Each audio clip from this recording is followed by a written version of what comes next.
त्याच्यातून गेलोय, एक वेगळा आनंद येतो. गावामध्ये संघर्ष होता, नंतर शहर म्हणजे पुण्यात आल्यावर संघर्ष होता आणि राजकारणात आल्यावर पण संघर्ष आहेच. पण प्रत्येक ठिकाणी तुम्हाला नंतर यश मिळत गेलं.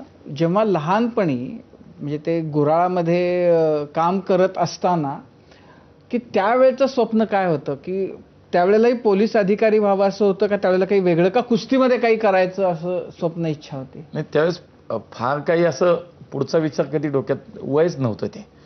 म्हणजे शाळा सुटल्यानंतर शाळेच्या समोरच तालीम होती, खालकर तालीम, निंबाळकर तालीम, जिथे वडील इच्छा नसली तरी जा रे तिथं जा, मग तिथं कधीतरी ते येणार नाही, दिसला की घरी आले की कार्यक्रम, म्हणून भीतीपोटी तिथं सुरुवात झाली जायला.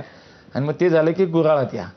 आणि तोही प्रसंग मला खूप आठवतात की अगदी बर्फाची पिशवी, त्याचं तोंड धरायचं, मोठा बर्फाचा खडा त्याच्यात टाकायचा, तो बर्फ बारीक करायचा, ग्लासमध्ये तो टाकायचा आणि तो ट्रे होता, ट्रे. मग ते म्हणणार जा रे त्या बँकेत देऊन ये, जा समोर पोलीस चौकी, त्या पोलिसांना एवढे 4 ग्लास रस देऊन ये. असं करत ते त्यावेळेला ते काही वाटायचं नाही. आणि असं काही स्वप्न फार, कारण शेवटी तुम्ही कुठल्या परिस्थितीमध्ये आहात त्याच्यावरती तुमची स्वप्नांची मर्यादा आहे.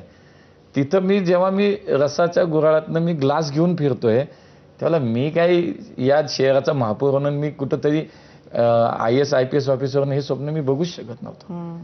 आपल्या आजूबाजूचं वातावरण कसं आहे, आपली वास्तवमध्ये वास्तवात तुम्ही कुठे आहात याचा विचार करून त्यामुळे फार स्वप्न बघायचं काही, मला असं वाटतं की त्या परिस्थितीमधल्या त्या लोकांना फार अधिकार असतो असं मला वाटतं. स्वप्न असावीत पण तो फार काही मोठं स्वप्न बघण्याचा फार अधिकार अशा परिस्थितीत नसतो असं मला. पण मग गुऱ्हाळामध्ये काम करताना पैसे मिळत असतील ना, सुटत असतील ना? म्हणजे नाही, आम्ही शाळेतच होतो. वडील एकतर नोकरी करायचे दिवसाचे, ते करून ते नंतर सांभाळायला लागले. रस देऊन आल्यानंतर पैसे दिले, येऊन परत गल्ल्यात टाकायचे, जसेच्या तसे टाकायचे, काय खिशात काही नाही ना, काही नाही ना.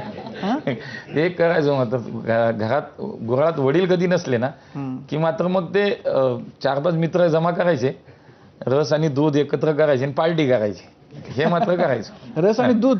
हा, तुम्ही एकदा खरंच ट्राय करा राजू सर. दुधाची पिशवी आणि उसाचा रस असा एकत्र करायचा, पार्टी. मग मित्रांना पार्टी तिथं व्हायची. गपचूप काय करायचं तेवढं करायचं नक्की. आता इथं म्हणजे शाळकरी काय आपण म्हणतो